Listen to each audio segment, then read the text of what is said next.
All right. It's staying green and nothing seems to be dropping. So, welcome to Sound Goblin Gaming stuff things of complete mage this week on D&D and Hindsight. I'm Vincent. I'm Shiv. Mother Green. And I'm Vincent. Yeah, so this is the first of the second cycle complete books, which have the advantage of coming out after Player's Handbook 2 and the shift in design philosophy, as well as not having to worry about the baggage that was the 3.0 Prestige class reprints that filled the fuck out of all of those books, especially Complete Warrior. They have the disadvantage, however, of treading upon the same ground as the previous book, Complete Arcane in this case, but not being an update to it, meaning it needs its own new stuff to kind of stand out. All the same, it starts with chapter one. Which is fundamentals, a fluffy section. The D&D concept of magic itself and tangible power source that, in its unrefined state, is just kind of there, at rest and undetectable. In various ways, mortals can learn to manipulate and shape magic to do things, and also, stuff. Arcane magic proper is accessible in a few ways, either by memorization and rote, or on-the-fly casting.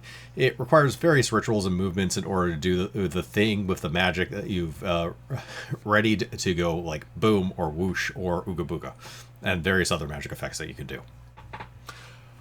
Also, the differences between Arcane and Divine are largely in method with shared effects, with Arcane casters requiring wilder gestures. This is their justification for Arcane spell failure in 3.5, the third edition in general, and intellectual understanding and construction of spells, where Divine magic is about ritual and rote to call upon spiritual methods to gain their prepared spells or unleash their potentials in ways they wish.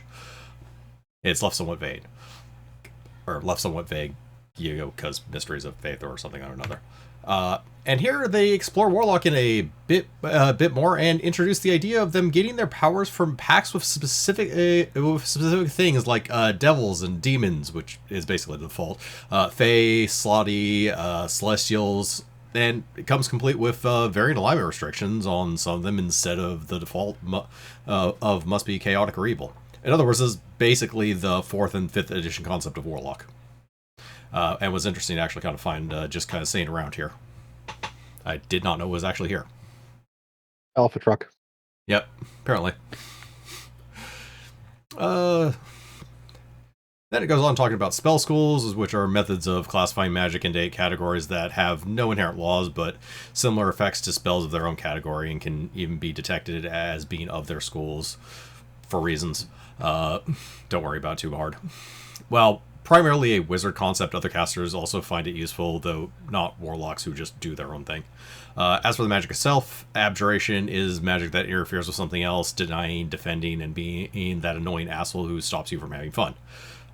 Conjuration is magic of creation and summoning things and creatures, whether it wants you to or not. You can also summon meat into people and teleport because that line of spells had to go somewhere. Yeah, I couldn't leave, healing with the school of life and death. No, That makes too much sense. Certainly. Let's see. Divination is magic that reveals hidden things like magical effects, invisible enemies, and how to advance the plot instead of investigating the plot hooks you already have or staying around in town until the DM does that anyways. Enchantment is magic that tricks the mind by manipulating emotions, perceptions, and thoughts, as well as crying when they encounter things immune to mind affecting things. There are just some campaigns where it's sad to be an enchantment specialist. Evocation is magic that makes things from nothing rather than the summoning or reshaping of conjuration. It is the spells that go boom over big areas. Illusion is magic that fools the senses and scales with creative use and DM buy-in. Necromancy is the magic of life and death, but not the healing magic because they're too naughty. It's home of undead creation, but also has a lot of replication of other schools' things with its own flavor, like dealing damage or doing save or suck things, as well as being the main home of the infamous save or die effects. It is ironically a very good school and one of the easiest ones to forsake because a lot of the stuff is also done by other schools anyways. And finally, transmutation is the magic of modifying energy and matter, which is technically the same thing going different speeds. If you want to shapeshift, first read up on all the current polymorph rules, then do something else until you're a high enough level to actually cast the good spells in the school. Although that's not actually as high because of certain spells that started with Player's Handbook 2, which are just straight up swift actions into combat form that last like a round per level go.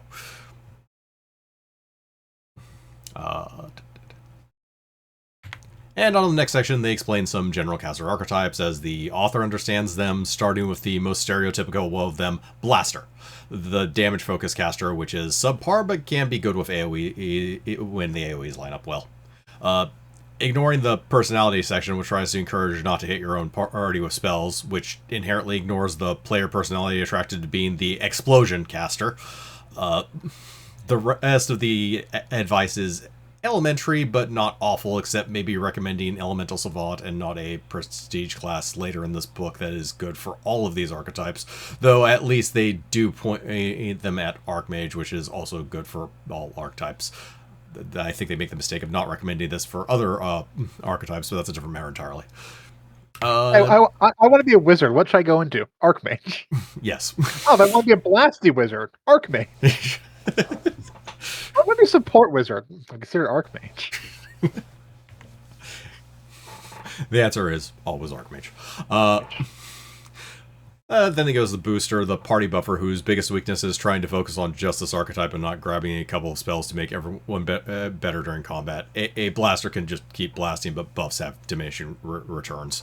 Also, the passive stat increase spells are never worth it. It's a whole 2 points of stat. Yeah. As an enhancement bonus that won't stack with items. That they'll inherently have because it's their primary stat and they're not that expensive for the +4 item. Well, maybe the fighter will end up needing +4 charisma. I took the spell, use it.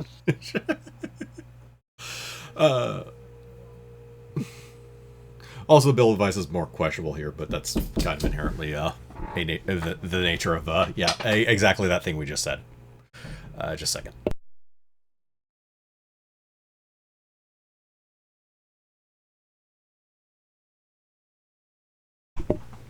Okay, room now has dog.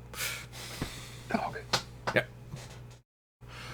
So next, controller, which in this instance of the author means a dominate and charm focused caster, though they do by coincidence have the occasional crowd control spell here. Also, it seems they have an interpretation of the effects of still and silent spell the game rules don't agree with. If you still and silent a spell, that doesn't mean that people can't detect that you're casting magic. It's Yeah, stilling and silent spelling doesn't make a spell have non-visual effects. Yeah. Now, if you're still silent and invisible, the spell requires meta magic that it comes out in the next book. That's a different matter entirely.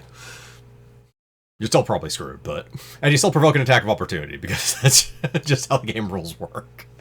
Yeah. Still silent, invisible spell, lightly puree for about 2 minutes. Yep. You're slightly loud. Not as bad as last time, but slightly loud. How's about that? Better. Much better. Let's see. And generalists, this is most wizards really. Also, they seem to value craft feats for more spell casting more than the players actually will. If you're taking crafting feats, it's for the other magic items, not the ones that will let you cast the occasional spell here or there.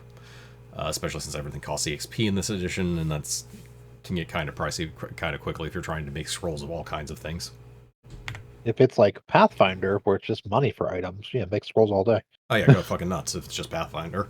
Let's see. Necromancer, for when you want to feel like an NPC waiting to have their hordes of minions murdered for loot and XP. The irony of this approach is how bad player-controlled undead are at helping with combats, though if you want a labor force for some reason, it's okay, and Necromancy's other spells have a good variety of useful things, as I said earlier. Let's see. Sniper, which, as much as I like squishing square pegs into round holes, just play an archer. If well-built melee has anything on spellcasters, it's consistent single-target DPS. Not that these spells aren't worth it in the right situation, as having a toolbox is the inherent advantage of arcane casters, but in this case, a lot of focus here is just overkill. You don't need weapon focus range spell. That's really fucking unnecessary. I mean, yeah, you're targeting touch all the time. Yeah, it's you're going to overcome that 10 DR or 10 to 12. Like if AC. it's something that has a high enough touch AC that needing the +1 from weapon focus range spell is going to be necessary, you weren't hitting that anyways. No. Switch to something else. You have other options. Switch to something that's a save effect, because that's going to be better. Preferably like Fortitude or Will, because they'll usually also have a good reflex save if they have a good touch AC. And if they have a good touch AC, they're going to have a good reflex save too. Yep. Spy, the dedicated making the rogue cry archetype by doing the info gathering stuff, but better with little to no risk to themselves, with the non-catch of not being able to do it for an unlimited amount of time per day. Seriously, how much spying are you doing in a day, or scouting ahead in a dungeon and such? Just add knock to this, and you get to make the sneaky character into a flank-hungry fighter with less base attack bonus. Let's see. Strategist, the actual most powerful combat archetype who masters action economics for maximum stonks. More than any other archetype, this is one that can get away with casting a spell at the beginning of combat, then letting the rest of the party handle the encounter. Cast a web and watch the enemies slowly come to you, or just sit in the web and get shot by arrows. You know, their choice. Yep. Summoner, the other most powerful combat archetype that can even defeat the DM and other players by monopolizing game time. Alright, it's gonna be like 45 minutes for me and my 9 summon monsters to take their turns. I cast, let me check a book real quick. Yep. Alright, we need a spell that does that thing. Alright, let's see what let's see what everything I can summon can do now. Let me check my summon tables and see what spell likes they have. You brought this on yourself, DM. And finally, Warrior, the Dustblade archetype, though you can make this work with a full caster if you're clever, or various prestige classes that also kind of do this thing. And again, there's more polymorphic effects as of the more current line of books, so that actually work reasonably well for combat. And finally, for the advice, in this chapter, are how party roles work, but arcane. So arcane as warrior, which you think the previous thing we discussed, we've already discussed that as expert, which is they do that pretty well just by grabbing varieties of spells. Like, spells tend to be better versions of skills anyways, quite frankly. And healer, okay, the one thing you can't actually fucking do is an arcane caster. Like, Bard kind of technically has healing spells, but they're supplemental at best.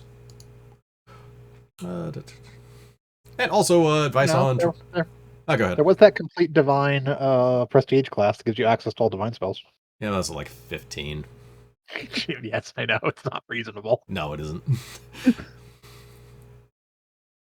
And yeah, building arcane groups down here as well, which has the flaw of ever recommending anyone play Hexblade, which if somebody wants to play Hexblade, fine, but I'm never recommending it to them. I mean, that's just mean. Maybe Dustblade, but worse. Yeah, exactly. It's like Dustblade exists at this point. Why are you recommending Hexblade? Okay, and on to the more crunchy bits, the character options here. Starting with alternate class features. Like this first one here, Ranger's Arcane Hunter, which is Favorite Enemy Arcanist, which is unfortunately not as good as the Magebane property, as it only actually applies to things that can cast arcane spells or use invocations, but not, practically everything that uses spell-like spells, or spell-like abilities. Alex, yeah. Yeah.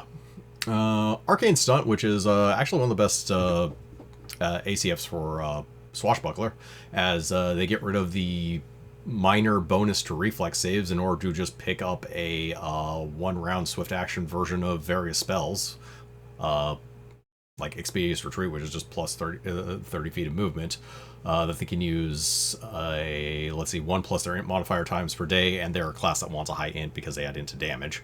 So it's not actually bad, especially since especially since it's first level anyway, so you're going to get it with your level dip into the class.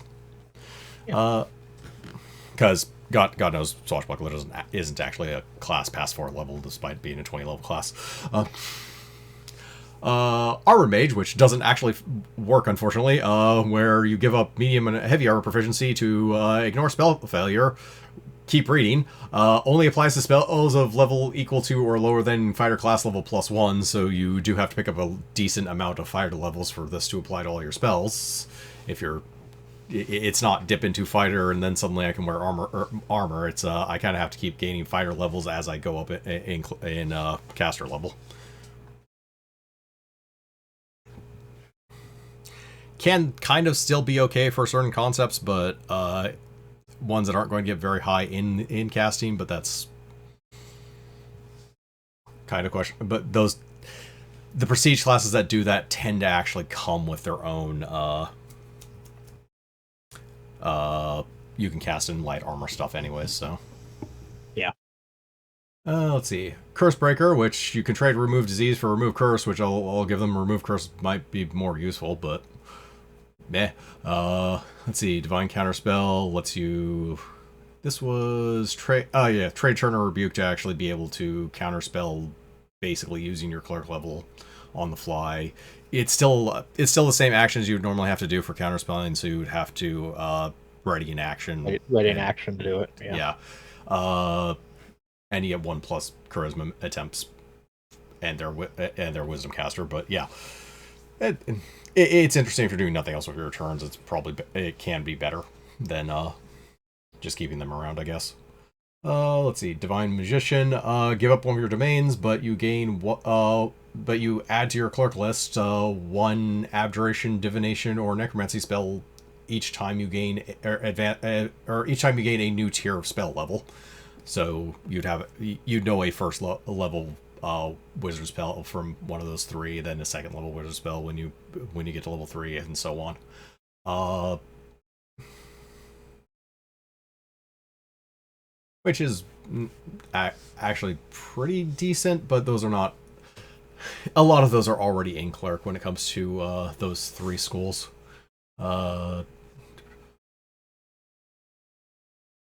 Unfortunately, Evocation was not one of them, or Conjuration. Or Transmutation. Practically the rest of the schools, when I think about it. Let's see. Elemental Companion is what it says on the tin. Give up Animal Companion, Wild Empathy. You get Elemental instead. Scales as you go up in levels. Focus Specialist. As a wizard, you could give up another spell school in order to gain another spell per day in your specialty school. Yep. Let's see.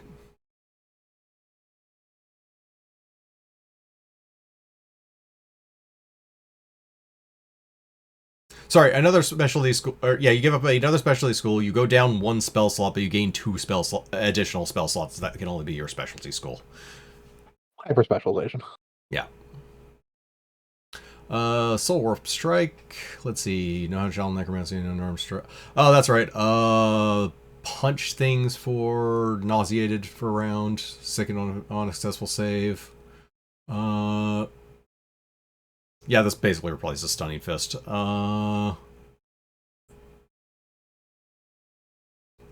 Might actually be... Yeah, if you're only using Stunning Fist for Stunning Fist, this might actually be slightly better. Because things that are immune to Nauseated also... Which, basically, things that aren't living are immune to... Nauseated works only on living things. Anything that isn't living is usually also immune to stun anyways. Like, undead and constructs are immune to stun. And this one has the advantage of if they pass the save, they're still sickened, so there's a bit of a debuff on it. Yep. The only clause there is Stunning Fist tends to be fuel for various feats and prestige classes, so stuff. yeah. Yeah. Let's see.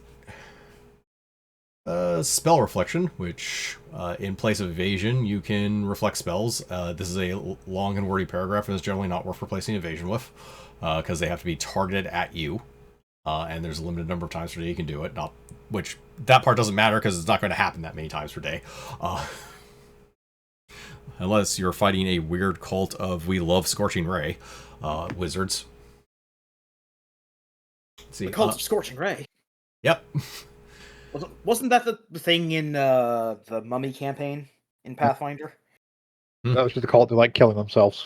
Well, okay, right. They exploded. I don't know why. Yeah. They took a feat that reduced their hit points and made them explode for minor damage when they died. Yes, that reduced their health. Yep. So they can explode for like a D4 damage, some nonsense like that. It was so stupid. Let's see, Spell Sense, which replaces Trap Sense, so is already a positive. Gain +1 dodge bonus AC versus spells and spell-like abilities. That increases basically at the same rate as Trap Sense, which just makes it infinitely better than Trap Sense. Noting that a lot of traps are also spells and spell-like abilities, so this would apply to them all the time anyways. Let's see, Spellbreaker Song, which replace Countersong that you never use with give enemies a 20% spell failure when they cast, which you'll also probably never use, but one never used feature for another. And Stalwart Sorcerer, which is actually an interesting one. Reduce the number of sorcerer spells you know, but you lose your reduce the number of sorcerer spells known for your highest level spell level by 1. Okay, it's just known spells, so you still have all the spell slots. So you just have one less of your highest level spell slot of spells known. But you gain extra hit points equal to 2 times your level. So you gain 2 extra hit points every level, and you gain a martial weapon proficiency feat. You lose 1 spell? You lose 1 spell known, so you still have all your spell slots. Yeah. Yeah. And it is like it jumps up. It's always 1 spell at your highest level known, but like... Yeah. Okay. Yeah, that's a good amount of extra hit points. And if you combine this one with the more combat-oriented, or slightly more combat-oriented sorcerer variant in Unearthed Arcana, you can actually make a halfway decent frontline full caster. Yeah. Medium attack bonus, D8 hit die, I believe.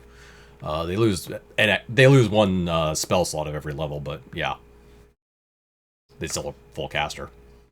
Yeah, they're still a full caster and have extra hit points, and yeah, you know, I have the Sorcerer Wizard list. All right, Sorcerer Wizard list. Yep, on to feats. Starting with the general ones in here. As you can tell, this has a shit ton of feats. That's the main feature of this book is the feats, as far as I can tell. Let's see, but yeah, Alacritous Conjugation here. That's right.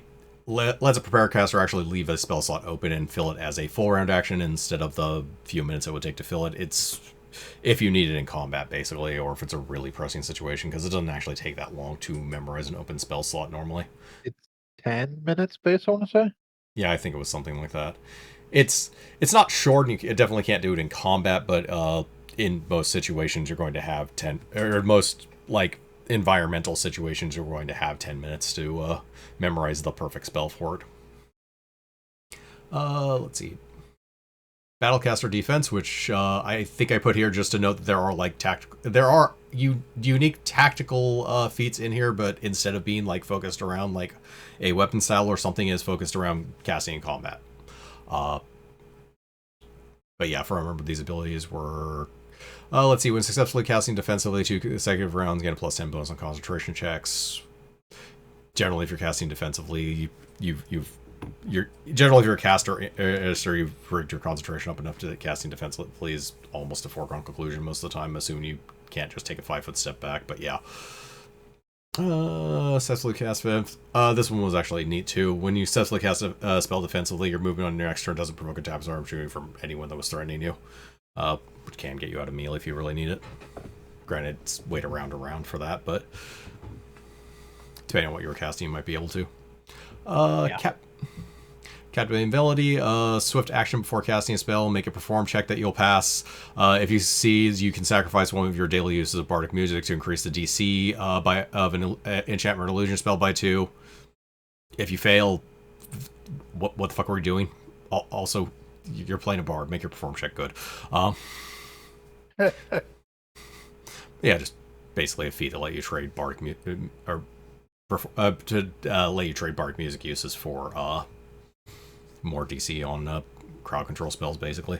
Ranged recall. When you miss with a spell or spell-like ability, a range attack with against a target within 30 feet, you can spend a swift action to reroll it at -5, which you could do 3 times per day. Which means you get to reroll that one you just rolled in order to hit someone's touch AC 3 times per day. So it's an insurance policy, and probably one of the few reasons to actually gain weapon-focused range spell. Like, point-blank shot I could see taking just to take a precise shot so you don't have the penalty for shooting into melee, because that's actually a rather chunky one. Alternatively, just use things that have a DC. Let's see, favored magic foe, for which is interesting in the sense that you don't actually have to have the favored enemy class feature, thankfully, for this. It's just, you can use knowledge instead. But yeah, it just basically lets you choose a favored enemy for casting at. You gain +1 bonus on caster level checks to overcome spell resistance, and they have a -1 penalty on saves, which would be the equivalent of just giving you +1 DC, but whatever. Let's see. Melodic casting. Whenever a concentration check would be required, instead you can use a perform check. Obviously, it's a bard thing. In addition, you can cast spells and activate magic items while you're performing bardic music. Generally, if you're performing bardic music, you can't do verbal components because you're doing something or one thing or another. Yeah. Yeah. Metamagic Skull Focus. So, yeah, spell focus on the chosen skull, or you're a specialist wizard. That Skull of Magic, 3 times per day you can reduce by 1 the cost of metamagic feat applied to that spell, which is actually just really nice. There are a lot of metamagics that are just like a 1 adjustment anyways, that are just good. Let's see, Rapid Metamagic. When you apply a metamagic feat to a spontaneous spell, it only takes normal casting time. That's it. No limit to like 1+ int times per day. No nothing. It's just it just works. Yeah, you have to be level 9 to take it. That's the only actual clause on this, but at least it fucking works. Let's see. Retributive spell, which is notable as this is the only metamagic spell, metamagic feat in this book. Which I did find interesting. I mean, there are a ton of metamagic feats beforehand, so I'm not really surprised that it's like, and this one's actually a decent one, which is, you just apply this as a spell, cast it, it has no immediate effect. Anytime you're dealt damage within the next 24 hours, you can choose to have the spell cast on your attacker as an immediate action.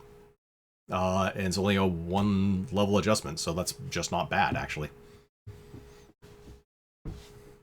1 level to get a auto-reactive spell? Yeah. Sure. Yeah. Yeah, it's not bad. You only have 1 up at a time, but yeah, other than that. Let's see, semantic weaponry. You can do the semantic components for spells while still holding a weapon in your hand. Even if it's yeah. Of note, we usually hand wave this when it comes to a 2-handed weapon, because the act of taking one hand off your weapon to do a semantic component and putting it back on is fucking trivial, so it's really hard to just... I was gonna say. But like, I was unaware that was a rule because of just how simple that concept is. Yeah.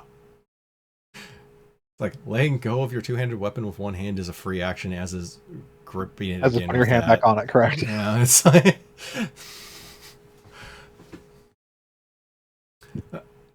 Let's see. Defending Spirit here. Oh, yes. So this book also remembered that Wu Zhen existed, and actually gave them a line of feats here. So they have this class feature that they get early, which is Watchful Spirit. Once per day, they can reroll initiative, and they take the better of the 2. Which is nice, neat, but minor and trinkety. So they made 3 different feats that go along with it. This one, when you roll initiative, when you use it to reroll initiative to gain +2 dodge bonus for the entire encounter. And they get an extra, reroll of Watchful Spirit per day. Then Hasty Spirit, which when you use your initiative reroll, you can take an extra move action on one of your turns during that encounter, and you gain another extra reroll a day. And Vengeful Spirit here, same trigger. When you use a reroll, the first creature you deal damage to an encounter immediately takes half or that deals damage to you immediately takes half the damage it dealt to you as untyped damage, and you gain another reroll per day. Yeah. Which means all of these, just if you actually take all of these feats, they all are going to apply to basically every encounter you have, unless you're getting into like 5+ encounters in a day. And it's just it makes a minor class feature into something that's actually pretty good. Well, just it's straight up a +2 dodge bonus, an extra move action every encounter, and the first thing that hits you it takes half the damage back at itself. Also, Elemental Adept, which plays off their Elemental Mastery class feature, which I didn't put here because it's a shit ton of words and basically explains we pick an element, you increase DCs with that element. There's no other clause to this. Mujin spells have elements attached to them, and some of them are all, which counts as all elements. But that has no bearing on what spells they can pick. They can pick whatever they want. But yeah, the benefit here is choose one spell spell of the element you've chosen with your mastery. You can spontaneously cast that spell by yeah, it lets you basically spontaneously cast a single spell of that element that you've chosen, and every time you gain a level, you can change what spell it is. So it just gives them a decent amount of spontaneous casting of one specific spell, but still. Let's see. Then these feats, which were which there's one for every school technically, that are basically you either have to have spell focus in that school or be an actual wizard of that specialty, so an abjurer for abjuration, diviner for divination, etc. These are the ones that were actually worth a damn. But yeah, the abjuration one, when you cast an abjuration spell, you can choose to gain special energy resistance equal to 1 plus the spell's level times 5. Yeah, so even if it's a level 1 spell, that's 10 energy resistance. Lasts for the duration of the spell or until you're struck by any type of energy. So basically just the next energy attack doesn't hit you. Abjuration spells tend to be buffs anyways, so... Insightful Divination here. When cast a divination spell, you gain insight bonus equal to 1... equal to the spell's levels +1 on initiative checks for... yeah, and equal insight bonus on the first save you make within the next 24 hours. After you make the save, it goes away, but it is just basically cast a divination spell. You get a bonus on initiative and on the first save you make. So, and this just sticks around for the day until you. And if you make a save, just cast it before the next combat, or cast another spell before the next combat. You get the initiative bonus back as well as the save. In a way, it's almost worth the. Especially once you're at higher levels, that can be worth a low spell slot on its own anyways. It's like burn a 15th level caster burning a level 4 spell slot for +4 to no +5 to initiative and +5 to their first save is actually pretty solid. Let's see. Piercing Invocation. When casting an invocation spell that deals energy damage, you can choose 10 points of the energy damage dealt by the spell to become untyped. That's right. This one is here as an exception. This one's here for me to make fun of it because there's no way, because it's very hard for that to actually matter much. Yeah, if it has energy resistance, if you were overcoming the energy resistance anyways by dealing more damage, this isn't going to help you because 10 of it, because it's the energy resistance is still going to apply to the other point. If you're doing like 20 damage and they have energy resistance 10, they're still going to resist 10 of it and they're going to take 10. This only really applies if the thing has immunity or if it if you were doing so little damage that wasn't overcoming their resistance, which is barely that helpful anyways, generally. Let's see. Unsettling Enchantment here. Any foe that requires a save against an enchantment spell you cast takes a -2 penalty on attack rolls into AC for 1 round, regardless of whether they save or not, which is just actually good. Just adds a debuff on to your enchantment spells, which are general, which have a decent amount of like crowd control or save or suck spells, regardless of whether they pass or fail. Then heritage feats. There's there's heritage feats in this book for Fae and Fiendish, basically. But yeah, bonuses versus enchantment. Here's some spell likes. They're both kind of very similar to each other, actually. Fae Skin, which is damage reduction. Cold Iron. Fiendish Resistance, which was acid and fire resistance, equal to scale of feats, etc. Okay, now on to the big thing here, the reserve feats.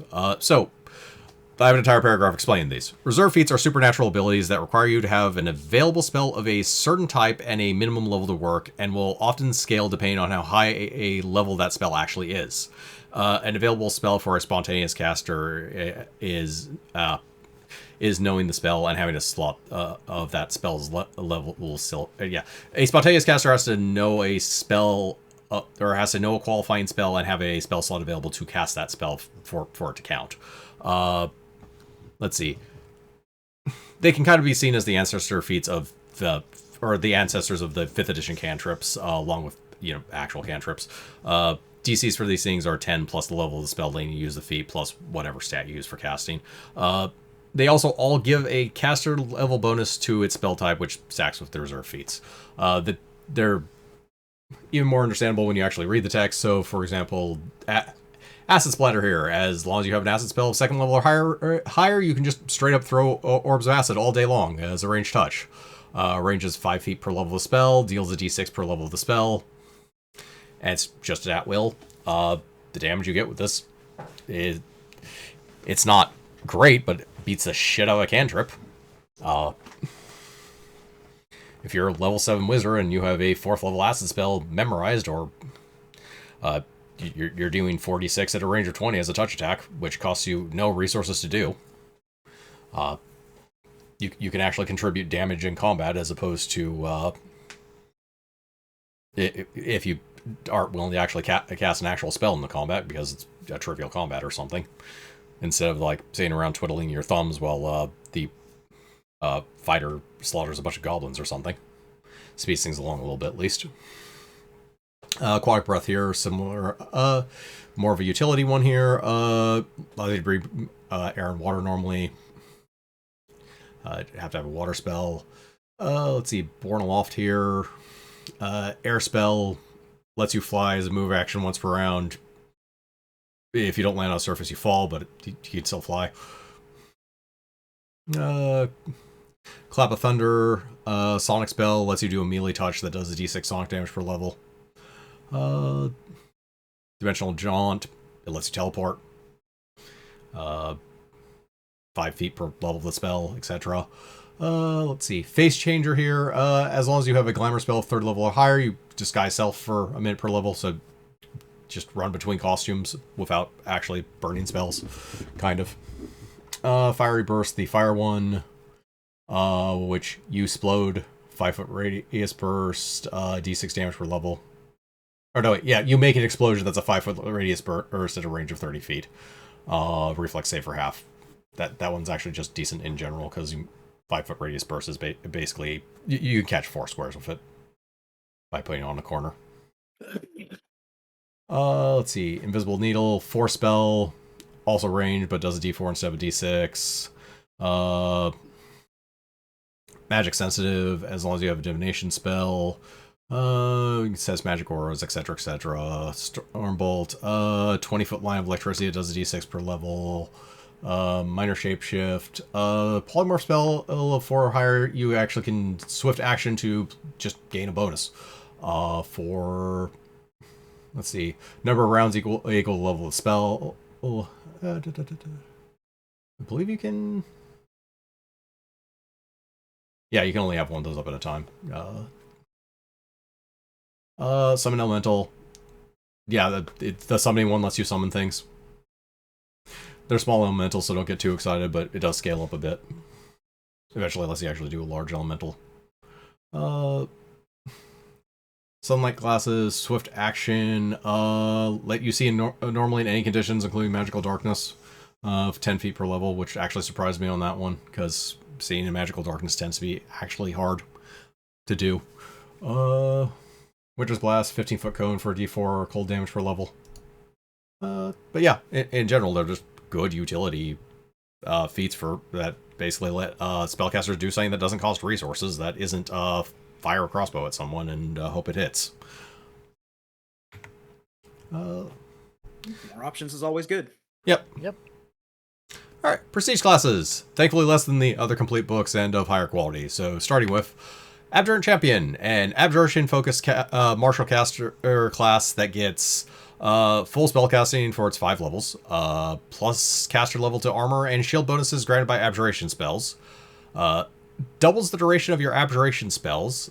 Cast abjuration spells as swift actions as much as you want, but of a level no higher than half your class level rounded up. A swift action lets you burn a spell for a bonus of choice, which includes plus spell level to attack, plus 2 times spell level to damage, plus spell level to AC, plus spell level to saves, and 5 times spell level to all energy resistances. And a capstone that lets you use your base attack bonus to determine your caster level with your casting class.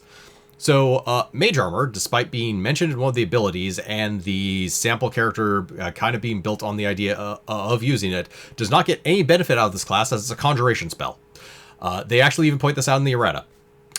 The shield spell does benefit from this, which gives you a swift action that gives you a +9 shield bonus to AC, which is higher than anything short of fully enchanting a tower shield. Otherwise, you have protection from energies, stuff, and not really much else that stands out when it comes to what you're casting as a swift action buff on yourself, quite frankly. With that said, a swift action to gain bonuses of any sort is decent enough, and the ones built in the class are pretty solid. And you might be able to find something okay to cast as a swift action, and it still has a full base attack bonus and casting progression, so it comes out as quite good with a side of fries, basically. Strangely enough, that the sorcerer from earlier could actually qualify for this class on its own. It will take him quite a few levels to get the base attack bonus. You have to be 10, but if you took that alternate one where one less spell, it gives you proficiency with a single martial weapon. And this is better than just taking more levels in sorcerer.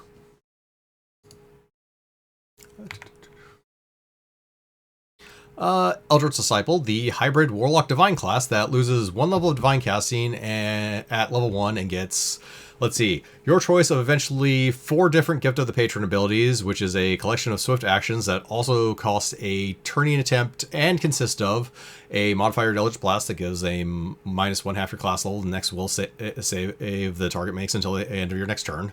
DR half your class level Cold Iron for 3+ charisma rounds. A single target will save or shaken for 1 round. Acid and fire resistance 10+ caster level class level for 3+ charisma rounds. Make your Eldritch Blast positive energy healing, non-evil characters only for that one. Magic Circle against evil for 3+ charisma rounds, good characters only. Plus half your class level to your next save versus mind affecting effects within 3+ charisma rounds, and +2 to attack and damage rolls for melee weapons and Eldritch Blast, as well as temporary hit points equal to 2 times your class level for 3+ charisma rounds. You must be chaotic to use that one. They also get continued turn scaling, the ability to apply Eldritch Essences that aren't from the next prestige class to your divine spells with a range of touch or range touch as a full round action, not to be confused with full round casting. This would just be a full round action and go off on your turn still. But they have to but only applies to only one target of that spell will get that effect. That's usable 3+ charisma times per day, and Timeless Body as the capstone for some reason. Congratulations, you don't age, I guess. So you only need 1 level of Warlock to get into this, so you only lose 2 levels of Cleric if you focus on it, and invocations are not nothing. Also of note, the Healing Blast doesn't keep you from adding a Shape Invocation, meaning it can be an AoE, though you're somewhat limited by actual Warlock level to what you can do, being basically you would have Chain at an early level, which means you could target an additional person for half the amount until you get to 11 and can do a cone. But overall is probably at least interesting with unique things it can do that is possibly good in addition to the general goodness that is hybrid classes that actually function. Hybriding Warlock with things is not quite as good as hybriding 2 casters together, but it's still solid enough.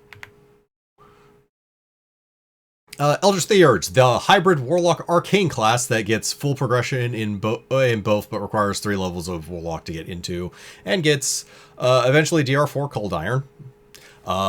Spell Blast, an Eldritch Essence that lets you, as a full round, attach an area spell to your Eldritch Blast, which goes off on the corner of on one of the corners of your first target's spaces. The same ability from the previous class to apply Eldritch Essences to touch and range touch spells, except the ones from this class that you actually get from this class, like the previous one. Applying to one target of choice when used and usable 3 plus charisma times per day. And the capstone that is another Eldritch Essence invocation that allows you to add an arcane touch spell to your Eldritch Blast, affecting the first target that you hit only. So pretty much what you expect from Mystic Theurge with extra sprinkles.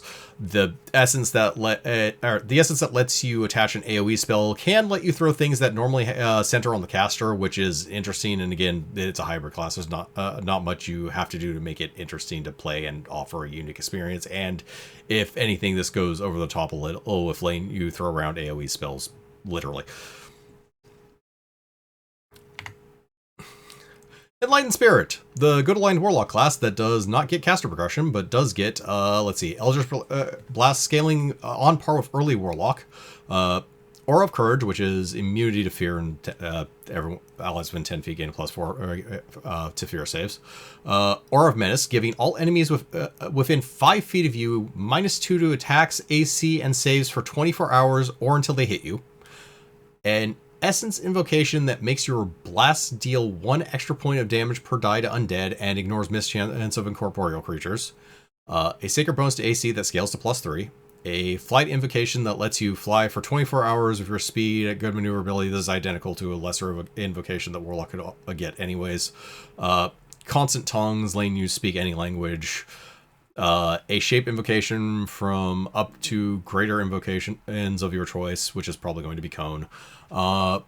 Resistance 5 to 2 of the 4 common energy types of choice. An Eldritch invocation that makes your blast deal 1 extra point of damage per die to evil outsiders and also affects them with dimensional anchor, which keeps them basically from teleporting or plane shifting. An invocation that is a targeted greater dispel delivered with a touch that heals 5 HP per spell level that you dispelled to you or your allies within 30 feet, and a capstone of constant death ward, making you immune to death effects, energy drain, negative levels. You do end up with slightly higher damage on your Eldritch Blast from doing 10 levels in this, and Warlock, it would be 10d6 as opposed to 9d6. 96. Yeah. But you can never get Warlock's conventional Greater and Dark invocations, where all the crowd control for your blast is located, and the class features here don't really make up for that, honestly. Yeah. Holy Scourge, the blaster who likes to blast evil. It loses a level Arcane Caster and gets a Code of Conduct dedicated to blasting evil. The +1 caster level to good spells and loss of access to evil ones. Notably, this limits your summoning options a little.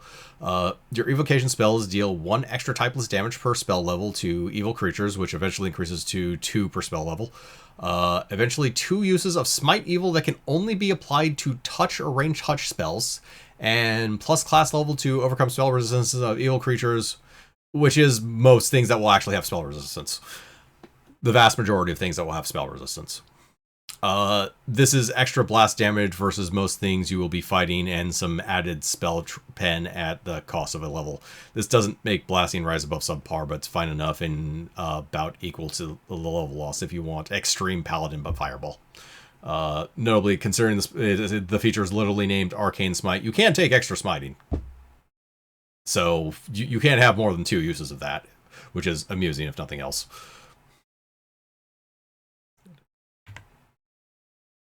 Lyric Thaumaturge, a bard prestige class that spells more. It only loses bardic. It only specifically from just going normal levels in bard will lose bardic music progression, though you still get more uses of bardic music per day. Bardic knowledge scaling and 2 skill points per level. But it gets, eventually 1 extra spell slot of each spell level you cast, the Captivating Melody feat for free, 1 extra spell known of each level, drawn from the Sorcerer Wizard list, and the ability to expend a use of bardic music to add a d6 extra sonic damage per level to a sonic spell. if you're a bard but want more casting and don't care about Inspire Courage scaling, then this is better than bard levels. Well, this has competition with the Sublime Chord prestige class in Complete Arcane, which basically does this but better. It's also that class also has a level 11 minimum, and this is only level 7 to get into, so you will get more out of taking 4 levels in this class and staying with bard if you're going to go into Sublime Chord anyways, if nothing else.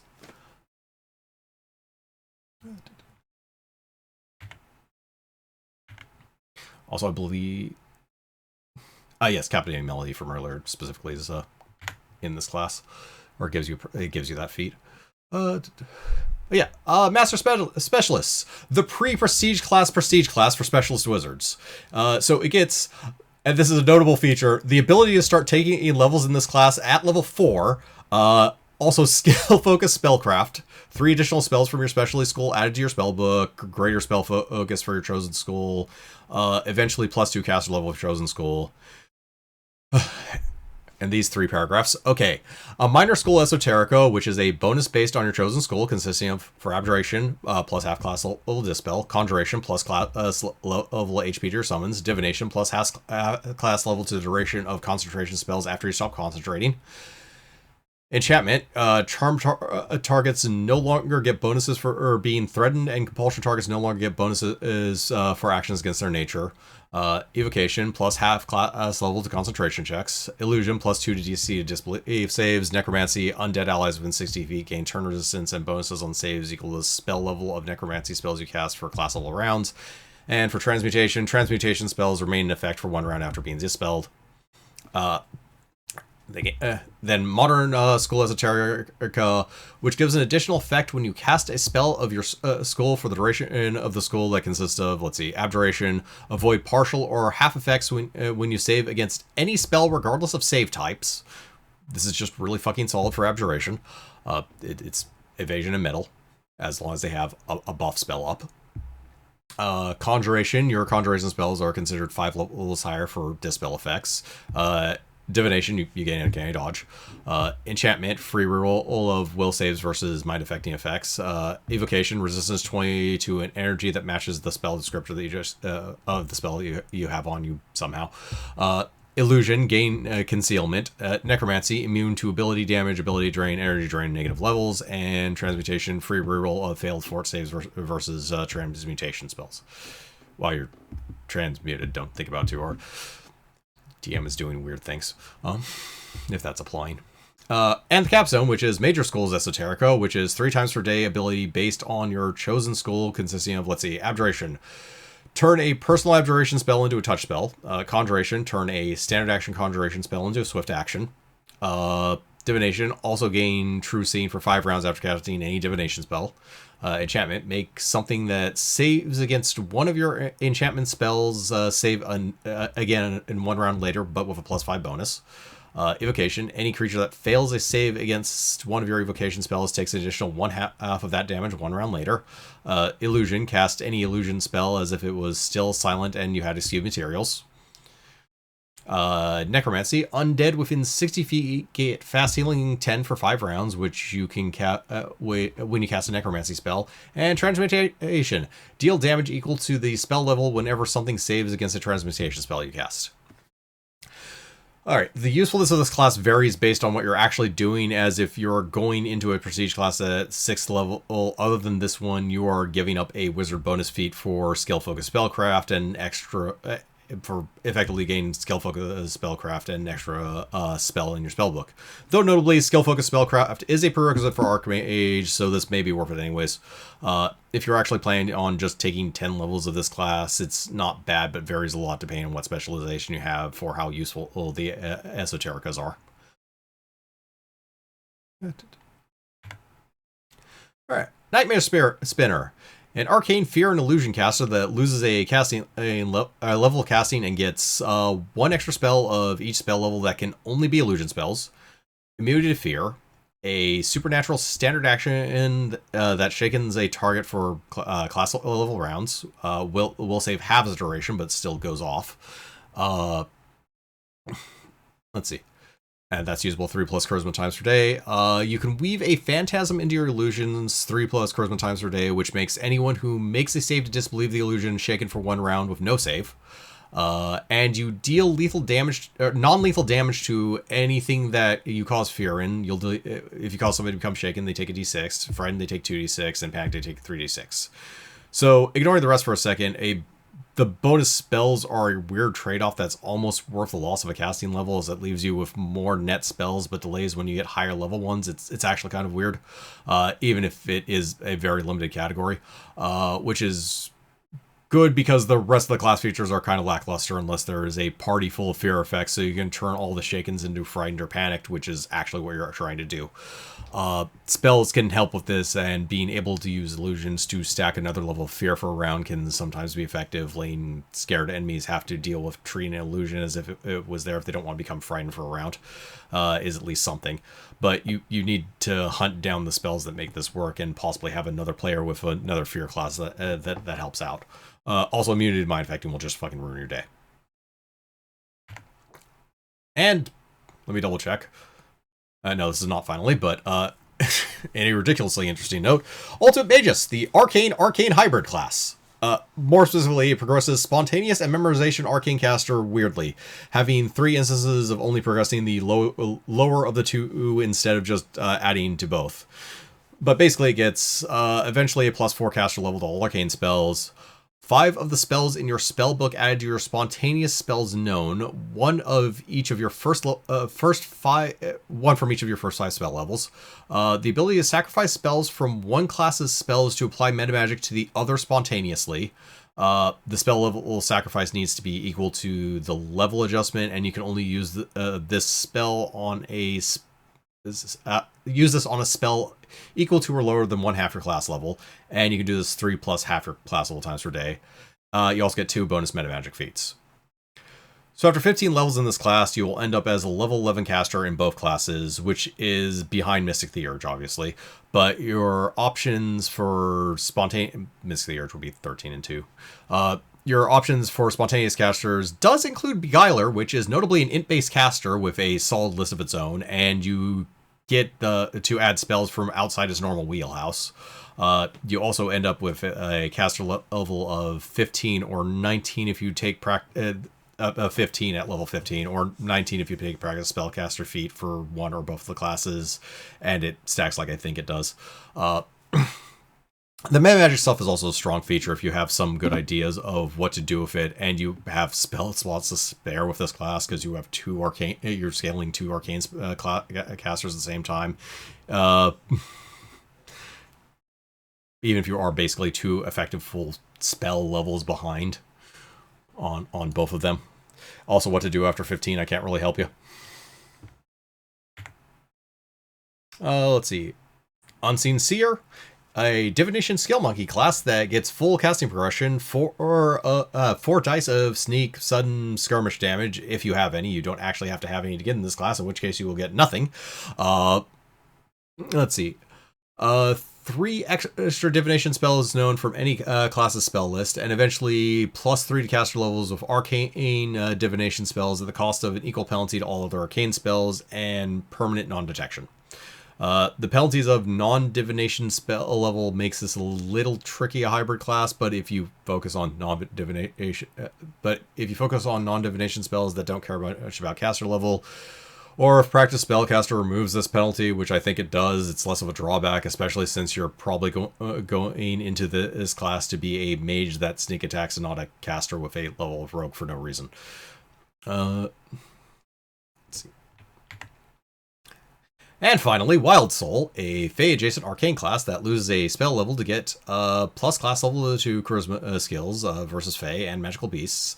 The choice of Seelie or Unseelie benefits, with good being unable to take Unseelie, evil being able to take Seelie, which determines the spontaneous spells you get to cast when using either memorize spells or spell slots. Effectively, just more spells known if you're a spontaneous caster.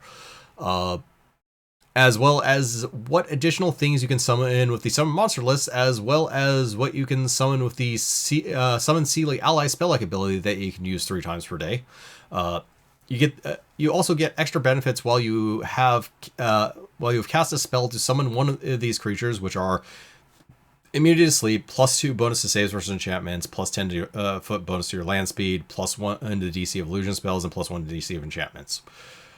So, okay, adding a bunch of creatures with spell-like abilities to summon monster list is almost worth a level lost on its own before you add in the extra spells and spontaneous casting, especially when both the lists have stalled spells on them, actually. Alright. And finally, on to spells. Unsurprisingly, this book has a crap ton of spells. I would hope so. Yeah. Alright. Arboreal Transformation, which is, strangely enough, a Wujen only spell that was actually worth talking about. Those were fucking rare as hell. Even in the books that had, or even in Complete Arcane, which had Wujen spells, and I put none of them on the list because they were just all awful. But yeah, transform someone. Yes, this thing, it transforms someone into a tree. It animates as, yep. It animates as a tree for a while, and then, when the spell expires, instead of being a treant, they're just a tree. Oh. I'd like to be a tree. Also in here is a lot of these things like aspect of the Icy Hunter that I was kind of talking about earlier. Swift action, you turn into a Winter Wolf. That for a round per level. So you just turn yourself into a combat form. It also comes with temporary hit points. So it's a decent buffer there. Let's see. Arcane Fusion, another sorcerer only spell, and its greater component, which basically lets you cast 2 spells as a spell that you know. So as a 5th level spell, you get to cast a 4th and a 1st level spell, or as an 8th level spell, you get to cast a 4th and a 7th level spell.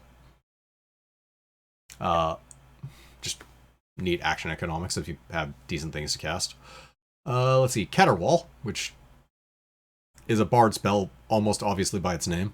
But yeah, Cone of Nausea for a round. Successful stave is Sicken instead, which is not bad for a 2nd level spell, for a 30-foot cone especially. Let's see, Cat's Feet. Immediate action that just lets you reroll balance, climb, jump, or move silently check with a +5. These are things you don't want to fail. Let's see, Dawn Burst. All creatures in the area glow of light. Yes, make everything glow in an area, including invisible creatures. Let's see. Also screws with undead. But yeah, we'll actually let you know where invisible creatures are.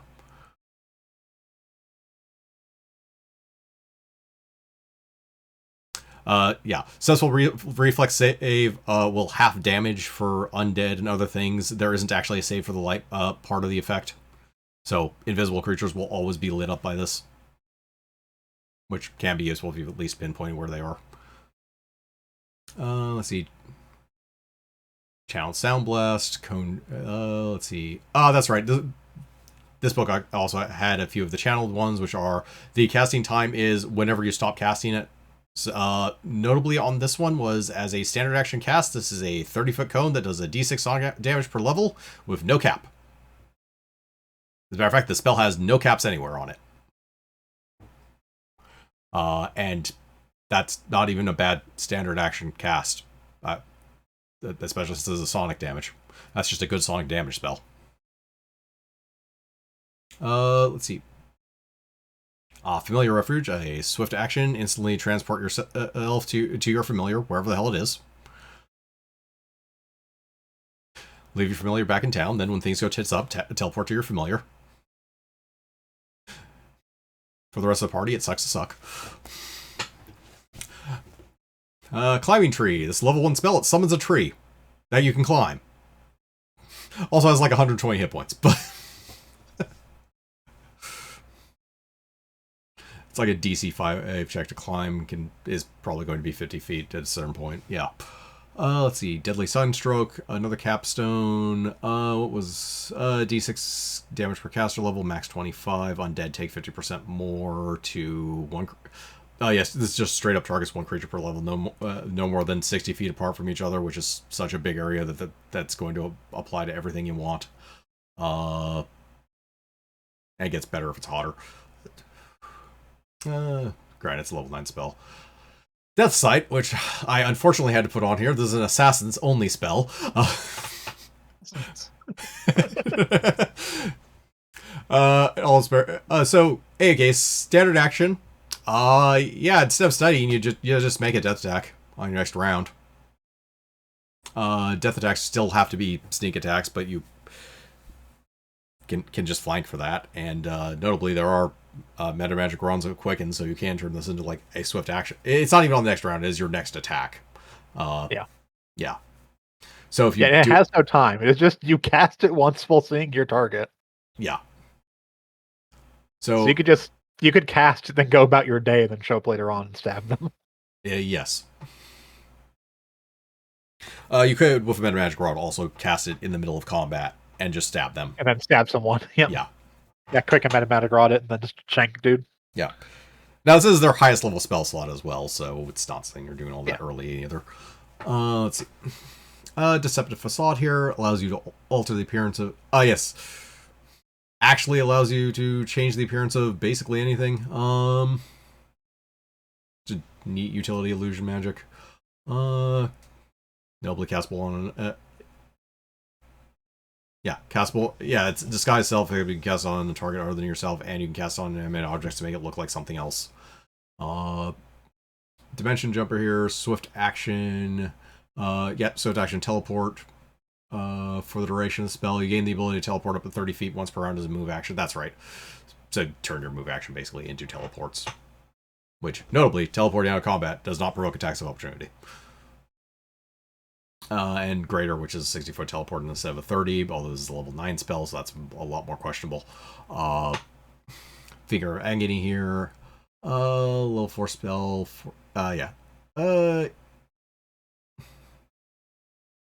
Causes great pain each round. Subject takes 3d6 points of damage, becomes nauseated. Fortitude save lessens the nauseated to sicken, halves the damage, but it also applies for 3 rounds, so it's very likely to at least take one of their actions away. Unless they pass 3 fortitude saves. Let's see. Double Speak by Bard. That's right. Targets you plus 1 creature per 4 levels. So...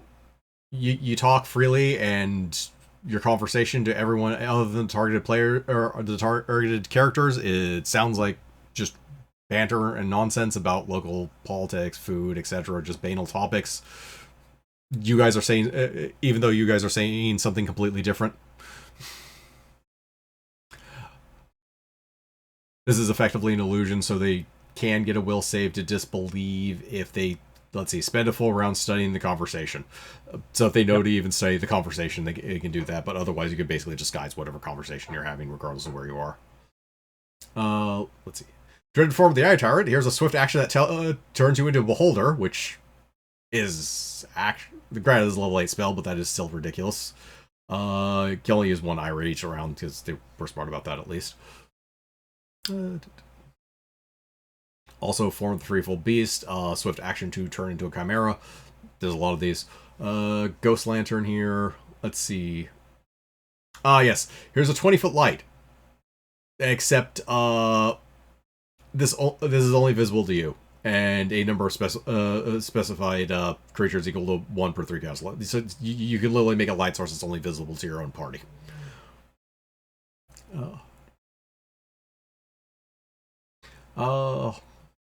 Heart of Air here.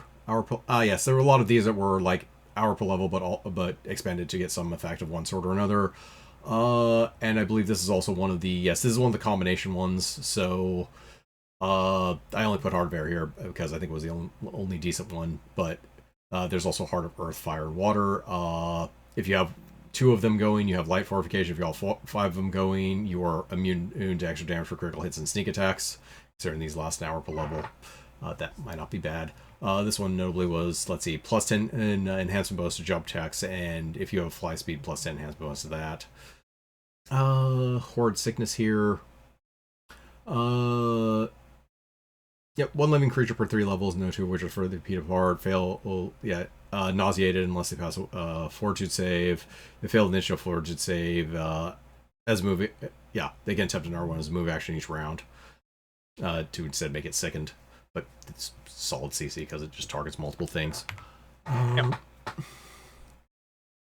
Let's see. Immediate assistance. Immediate action. Grant the subject chance to reroll skill check. This is just a level 1 bard spell that's just fucking good.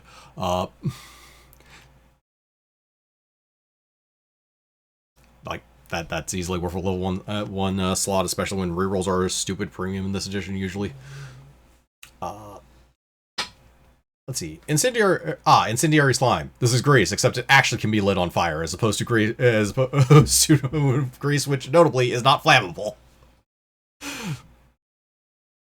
Let's see. Karmic aura here. Swift action. 20-foot radius centered on you. Let's see. Well, in effect. Yes. All 3 of these are basically this. These are literally just tiers of each other, but they actually scale if you have all of them together in a weird way. But yeah, basically, something within 20 feet of you deals damage to you. They become fatigued for 3 rounds. Will save, will save to. Is this negate or?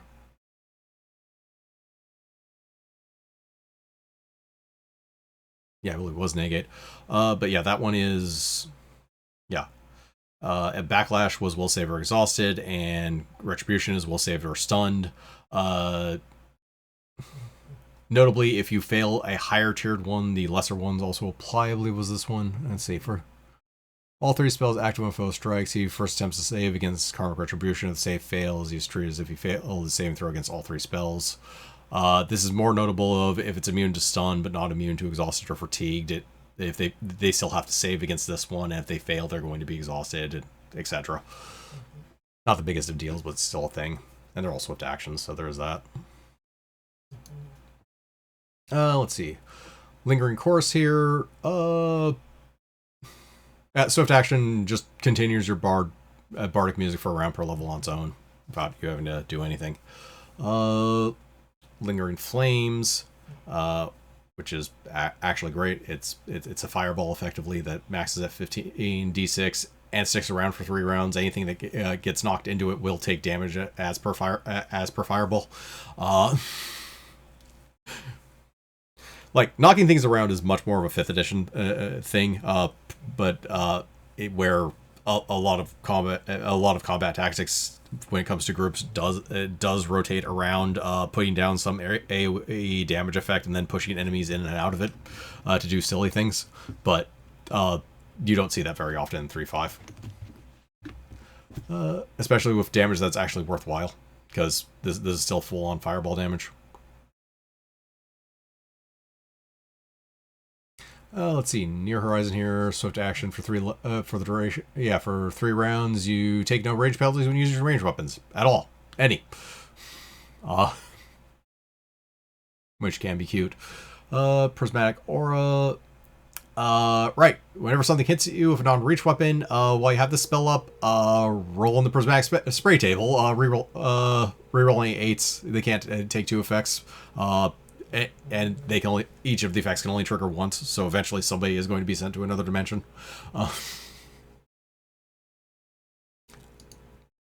Let's see. I'm down there, Vegeta. Yep. Rain of Spines, standard action, cylinder. Notably, this is actually a Wujin only spell that was actually worthwhile. 66 damage to the area. In addition, each creature is knocked prone and immobilized when they fail. Successful save halves the damage and negates the secondary effect, but yeah. Nobly spells that immobilized. They can't move for 1 round per caster level. DC 20 grapple check or escape check to actually overcome that, so it's just in general a good CC attached to a bit of damage that also doesn't have spell resistance. Arcane Conversion, notably a wizard only spell, which I think this is the first one we've seen at all. But it's a full round action that lets you trade a spell for trade a prepared spell for a different prepared spell in your spell from your spell, or from a different spell at the same level or lower in your spell book. Repelling Shield, standard action, functions like the shield spell, and notably is level 3, so you could cast it with Abjuric Champion eventually. It's shield spell, but in addition to that, anything that hits you is pushed 5 feet away from you after the attack is resolved, unless they make a reflex save. You could choose direction. Let's see. Thus, if you want to keep them in melee, you could. Well, it's away from you, so you still be knocking them away from melee. Resonance Tar makes a solid surface sticky. Yes, It is literally the opposite of grease. It makes the surface sticky instead, which still slows people down. Prone creatures actually have to make strength check to stand up, etc. And notably counterspells grease, just to be amusing. It is effectively a grease alternative, though. Let's see. Resonating Agony, make a touch spell, set up agonizing vibrations with the target, blah, blah, blah.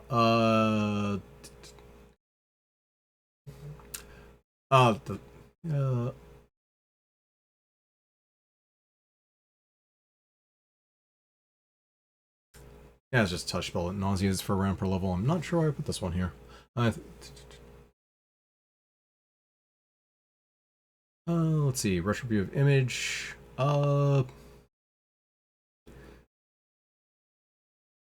That's right.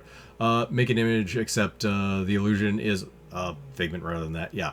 So anyone who successfully disbelieves this image endures mental backlash and actually takes damage for it. And is dazed for a round.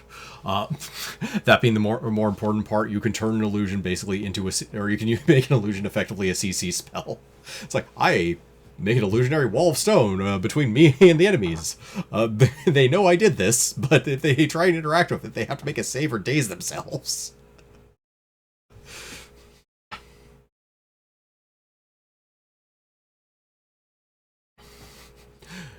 Or make it even stupider, you make an illusion of a very big carpet on the floor, so if they step on the carpet, they have to make a will save to disbelieve that carpet. Let's see. Shape of the Hellspawn Stalker, Tardo Hellhound. Let's see. Toxic Tongue, also another assassin-only spell. Yeah, so minute per level, you doesn't have poison. You can spit poison. This is not the best thing you can do. Swift action, you can actually put it on your weapon. It does a d6 con damage as the initial effect. Technically has a secondary effect, but that takes like a minute to go off. But yeah, notably gives you several uses of a d6 con damage poison. Tactical teleportation. Oh yes, standard action. Teleport one willing creature per 3 levels within short range to somewhere within short range. You literally just teleport at all the targets all over the entire range of the thing. Transcend mortality here. Immediate action, granted level 9, but immediate action Wu Gen buff lasts a round per level. Pretty much just one of the strongest defensive buffs I've seen in the game, because damage reduction 30 epic, spell resistance 21 plus your caster level, acid, cold, electricity, fire, and sonic resistance 50, immunity to ability damage, disease, energy drain, poison, death effects, plus 10 enhancement bonus on all saving throws. You don't need to eat, drink, or breathe. That is the dumbest clause for this this ability because of the next paragraph I'm about to read. You are practically unkillable for the duration of this. Then after the spell ends, you immediately die and disintegrate into dust. Okay. But for that, a problem with it. But for that 1 round per level, you don't need to eat or drink.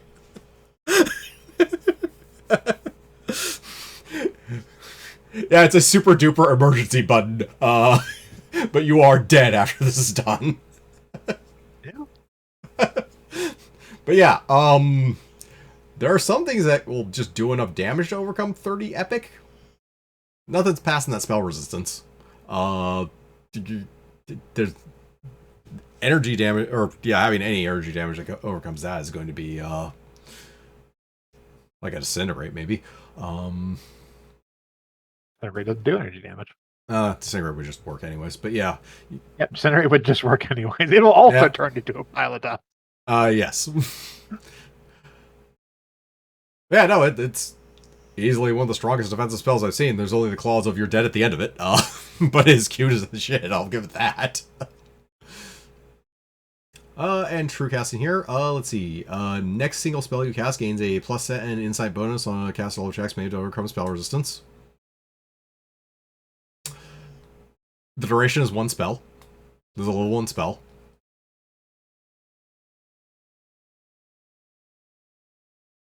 So I cast this and I wait a week.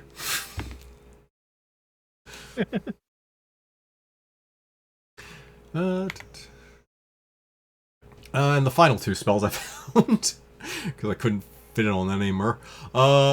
Unyielding Form of an Edible Death, which just straight up turns you into a Marut, which for Alright. level 15 shapeshifting spells is fucking solid.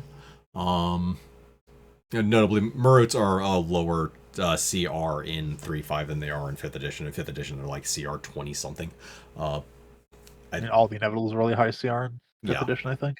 Yeah, I think they're like 13 or so in 3.5, but it's still a solid transformation for its level. Yeah. And there's Yeah, another assassin one. Vital Strike here. Yeah, your next attack is considered a sneak attack, even if it wouldn't otherwise be. It's a swift action to do it. It's sure, but it's a 3rd level spell slots, but it's not bad.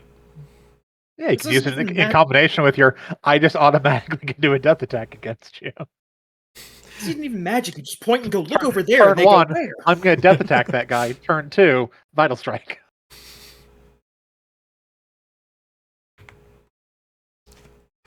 And if you couldn't tell from all the Warlock stuff, there's also more Warlock stuff in here. But yeah, new invocations. Let's see. Standard fare of here's comprehend languages on written stuff, but also gives you bonuses on some skills, bonuses on some knowledge skills. Swim speed and you can breathe. A lesser essence that was actually almost dwarf for shit. Yeah, when you choose Baneful Blast, choose a creature type, you do 2d6 extra damage versus that type, subtype if it's blah blah blah, it's Bane.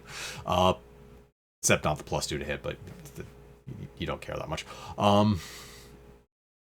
You're doing touch attacks anyways. Crawling Eye and Disembodied Hand, which are here because I was weirded out by the fact they made 2 of these. But Crawling Eye is you literally take an eye out of your head, sprout spider legs, and becomes a scout for you.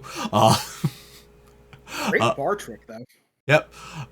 If it dies, you're dazzled for D4 hours. At the end of the period, the eye regrows.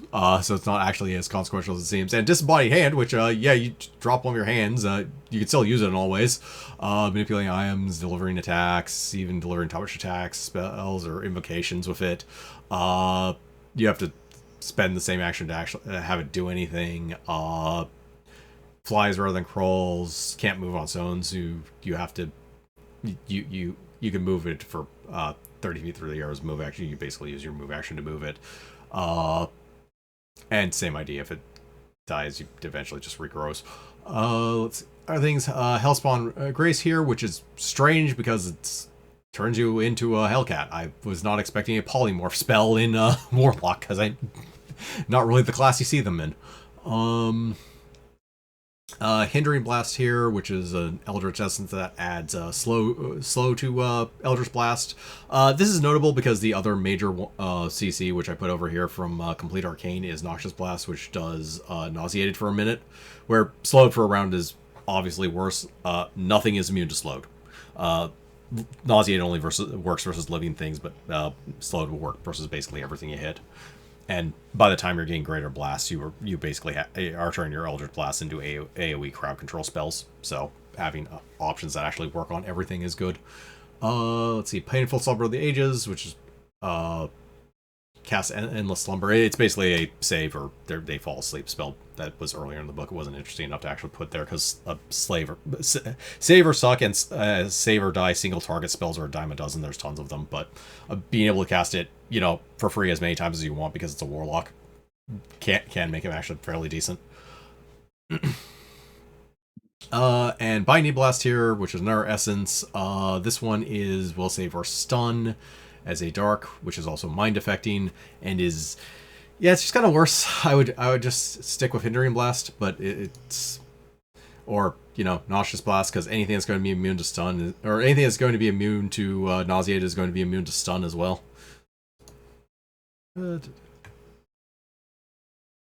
Let's see, and magic items.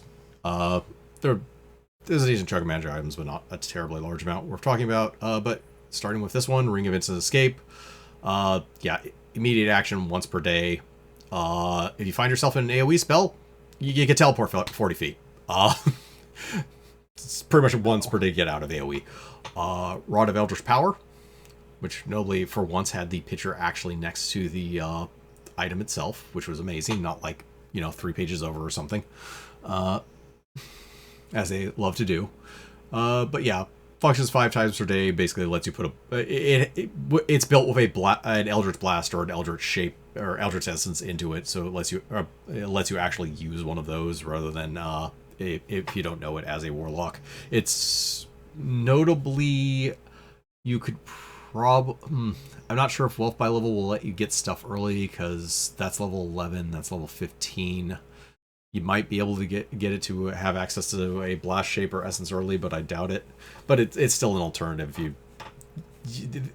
Blasts are very aggressive, or invocations you have an aggressively small amount of. So if you want to get like the slow one, for example, but didn't have enough, you had too many other things you wanted on your greater invocations, you're not going to use that more than 5 times per day anyways. You could actually buy a Rod of Eldritch Power and use that in order to use that Eldritch Essence, for example. Rod of Many Wands, which is mainly here because it's fucking amusing. This is literally just a rod that can hold up to 3 wands and use 3 wands at the same time. You are duct taping wands together in order to use multiple wands at the same time.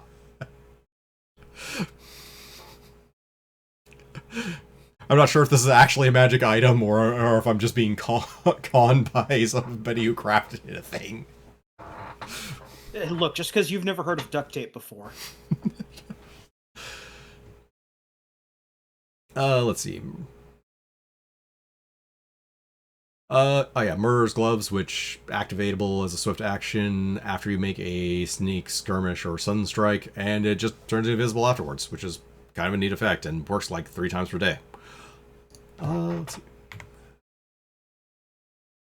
Also in this book, here's some alchemical items, and here's some optional material components. Not really going to go over either of them in too much detail because alchemical components are neat but trinkety, and the optional material components are not unlike the ones in the Unearthed Arcana, except less insane. They aren't literally, here's a spell component for this particular spell. It's more generalized.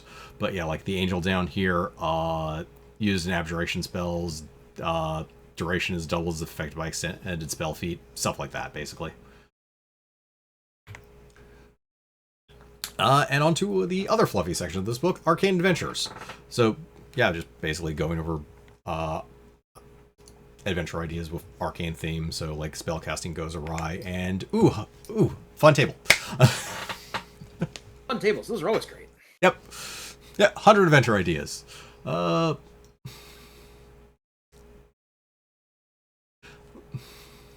see.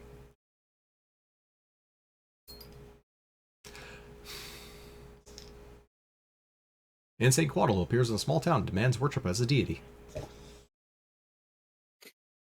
Number 43 is great just because the image it conjures to mind. Sky's Phoenix taken over the school and turned it into a den of thieves. I just see like the image of this guy with like obvious fiend horns and like a cool guy leather jacket walking into a classroom. Hey kids, I'm your substitute teacher, Mr. Fiendly, and I'm here to teach you about the cool crime of robbery. Seems legit. Also the next one, all familiars in the area suddenly leave. Okay, that's actually good. I like that. It's like all of a sudden everybody's familiar just like leaves and starts going in one direction. That'd be unsettling. We're on strike.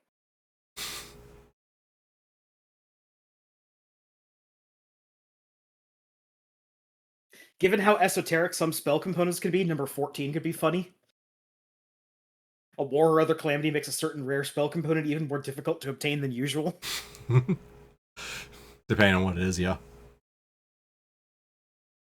That's fine. Or like price of guano. It's fine, it's in my component pouch. Well, now you're holding on to a rare component. You could get rich off of that bat guano in your pouch. You could have people trying to kill you for that rare component. How?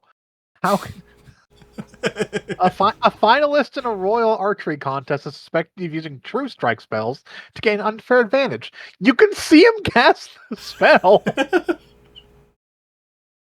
It's not a secret.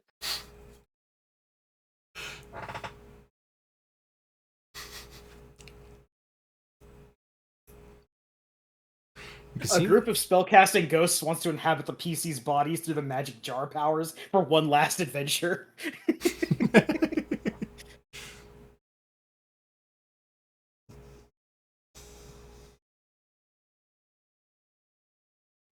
Bound Fiend breaks free from a wizard's control and takes over the character's home. I'm in your toaster. You're never getting a perfectly toasted bagel anymore. You say that as if I ever did in the first place. Evil toaster. In case other campaign. Sorry, yeah, we could go with that. Yeah. Yes, we could. But yeah, other things, colleges of magic, creatures born magic experience, crafted magic items, blah blah blah. Other mage things you can do basically in campaigns. Also magic item shops. Those things are everywhere. Don't ask too many questions. Also, in this book are magical locations, which work the same as magical locations in other books. Basically, if you're actually... They have it... They're alternate loot. The DM can just give them to you as basically like, oh, you happen to find this Rainbow Falls over here. You do a thing, and then you get a buff that lasts for a year that gives you some power of one sort or another. So, for example, I believe I put Bigby's Tomb, yes, on the other page over here. So, prerequisite, somebody with an intelligence of 12 or higher, who has access to the Vacation School and cast second level or higher spells. Yeah, activate the location, one creature at any given time, and get this... blah blah blah. Special ability: Big Bean 2 grants the ability to use one Big B's hand spells. Caster level equals character level as a spell like ability once per day. Pawn attached in the stone. Also, here's a new Big B hand spell over here. Big B's slapping hand. Bigby's pen panned. Yep. Distracts the target, causing them immediately provoke attacks of opportunity. There's no save, but they can make a DC 20 concentration check to ignore it.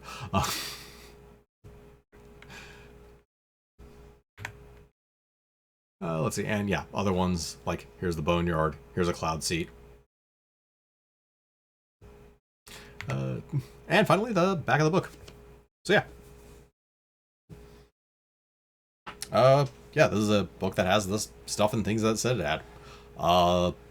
Yeah. I quite like the reserve feats, and I quite like several additional swift action polymorph spells. Because I think those are just better ways of doing polymorph in general.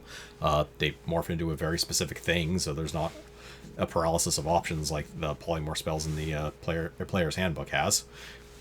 So it's just grab a stat block, add some temporary hit points, and you're good to go. But yeah.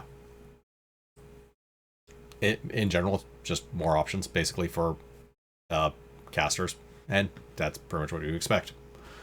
Yep. Yeah.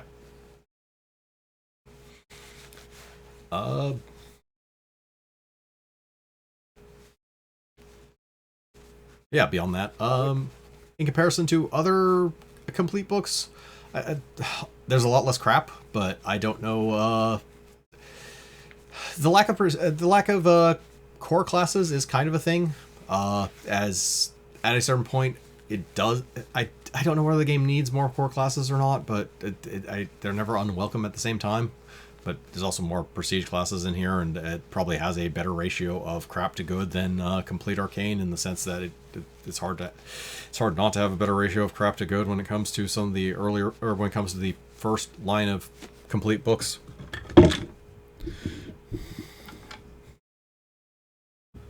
Not they don't have their good classes as well, but they just have a sheer volume of them. Yeah. Yeah.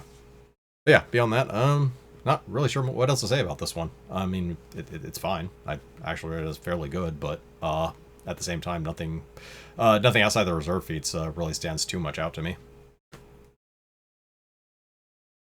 Yeah, it's a bunch of fun tools and a bunch of fun magic stuff, which is why a lot of people come to D&D in the first place. So Yeah.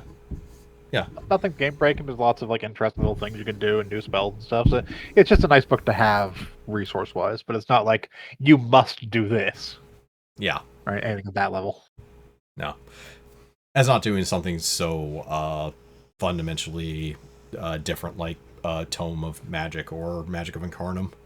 On the other hand, it's more competent than Tome of Magic and Magic Incarnum, so there's that. But yeah. Beyond that, I think we move on to the next thing. So we'll be right back.